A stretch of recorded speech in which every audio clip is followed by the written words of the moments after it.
Yesterday was cute and fun. Yeah. Every sports television show in America, except for maybe this one, did the who's going to be the first to give the Daniel Jones apology. All right, welcome to my channel. This is Zeke Sports Takes Reaction Videos. We're going to be reacting to Nick Wright's quarterback rankings. Did he get it right? Did he get it wrong? Let's see what he got. It was cute and fun. Yeah. Every sports television show in America, except for maybe this one, did the who's going to be the first to give the Daniel Jones apology. And then the rest of the week, something you'll realize if anyone does a segment like this, you know what we'll all have in common? Coming in last in the quarterback rankings is, of course, Daniel Jones. No one disagrees. We're all happy for you, Daniel. But of the 8 guys left, you're the one we trust the least. Number 7 and the hardest player to rank, Brock Purdy. He's been... The 6 that are still left that played wild card weekend, including Daniel Jones, obviously. He had the second best quarterback performance of the weekend behind only Dak Prescott. Dak played his ass off. To me, it was Dak, Daniel Jones, then Brock Purdy. Put some little respect on Daniel Jones' name. Now, granted, Vikings, shitty defense. No doubt about that. But he played his fucking ass off. First player in NFL history had 300 passing yards, 70 rushing yards, and 2 touchdowns, I believe. Like, his stat line was amazing. Put a little respect on the name. Outperformed Kirk Cousins, Pro Bowler. Don't forget. However, there is the looming Jimmy G factor of, wait, would literally any quarterback that knows, not to run out the back of the end zone look like this? With these weapons and this offense? Fair point, bro. And because he's a rookie and because the sample size is so limited, we couldn't put him higher than 7. Peanut gallery, please. Number 6, Dak Prescott. Oh, put some respect on his name. Okay, what of the 5 guys would any of you have Dak Prescott ranked ahead of? We can discuss in a moment. He is a nice player. He had a phenomenal game. Does anybody trust him to next week not have 2 interceptions before halftime? I don't. Number 6 on the quarterback rankings. Dak had a tough year. That's going to happen. All quarterbacks have tough years. He had a tough year to his own standards. I mean, I don't like the Cowboys, hate the Cowboys, but let's be fair, Dak is an amazing quarterback. I mean, straight up, shredded the fucking Bucs. They couldn't do nothing with this motherfucker. He was amazing. He had by far the best quarterbacking performance a wild card weekend, wasn't even close. Number 5, the Nick Kyrgios of the NFL, Josh Allen. What's that mean? Well, it means the upside is when he's at his best. It's like, is he as good as Rafa Nadal? And when he's at his worst, he's flinging the racket into the crowd. Like Josh Allen is flinging the football all over the field. Sometimes his team, sometimes the other team. As high of a ceiling as any player in the league not named Patrick Mahomes. Unfortunately, a floor that seemed to be the exact same floor as Skylar Thompson's this week, except Skylar couldn't have had 5 turnovers the way Josh could have. Wow. So the downside is rapidly approaching the upside, and he does more often than any other quarterback the single worst thing a quarterback can do. Therefore, he's number 5. Number 4. Josh Allen. Now listen, Josh Allen, great quarterback. He had a tough performance this week, but 2 of those interceptions were on his wide receivers. Jalen Hurts. Excellent season pre-injury. The guy before the injury had 22 passing touchdowns and just 3 interceptions. However, in his last 2 games, he did have the 3 interceptions, and you have to be at least a little concerned of this. The Eagles hacked the quarterback sneak this year. The 3rd and 1 and 4th and 1, they did it more than 30 times. They're better than 90% success rate. Can they still do it with his shoulder banged up? However, what he has done thus far this season gives him this ranking at number 4. Number 3, the Prince. All he's been is the best quarterback in the NFL for 2 months. His first playoff. Can't do it. Can't do it. Trevor Lawrence had 4 interceptions, all on him. So, I don't know how you put him at number 3 when he had 4 interceptions. Granted, he won the game, but that's because Brandon Staley is a complete dunce at head coach. He has no idea what the fuck he's doing. You run the ball more than...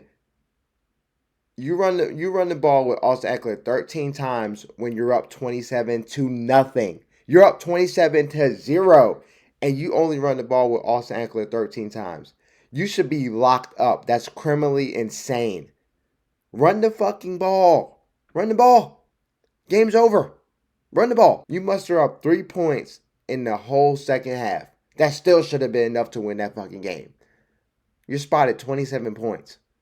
Run the ball Run the clock out, win the game, and we're not even talking about Trevor Lawrence this week. We're talking about how bad of a performance he had in the playoffs. Come on, man. Granted, he came back. Granted, delivered some beautiful balls in the second half. No doubt about that. But still, he shouldn't be at number 3. All time, and I called him Peyton Manning 2.0. And by the way, Peyton Manning, yes, he also had a 4-interception game. Unfortunately for him, it was in year 6, not in year 2. Also for Peyton Manning, year 6 was the first year he actually won a playoff game. So maybe Peyton Manning 2.0 was a bit of an insult. By the way, another AFC South quarterback that had a 4-score comeback in the playoffs. One Andrew Luck, down 28 points to the Chiefs. Not that long, I guess about a decade ago. Turned the ball over 4 times, then had a roaring comeback. What do they have in common? Both number 1 picks, both transcendent prospects. Trevor's got a little better hair, though. Number 2, second best quarterback alive is probably the second best quarterback in the playoffs. Didn't have a run game this week, and while it almost bit them, it did not. 3rd and 7+ for this team feels like 3rd and 2 for everybody else.